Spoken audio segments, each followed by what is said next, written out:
Hey everybody, Matt from the Matty K Travel Group, bringing to you live Long Island, New York. I wish I was somewhere in Mexico right now, but we're not. For those of you who travel to the Caribbean often, have sometimes seen this bottle of Liqueur 43 and see us make a drink, especially as travel agents who are pulling all-nighters, lack of sleep, want to cure that hangover.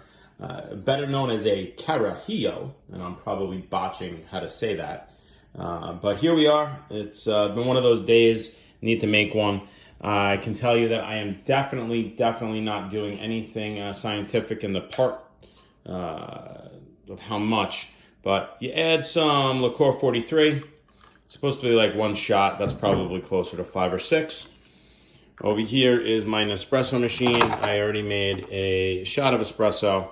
They call for a double shot. I prefer a single shot with a little extra Liqueur 43. Give it a little stir. Sometimes you got to add a little extra ice to it. But that is how you make a true Mexican Carajillo. If you like this video and other videos and want to hear the best travel deals around, click the subscribe, listen to our channel, follow us on Facebook, the Matty K Travel Group. We are here all the time. Have a great day.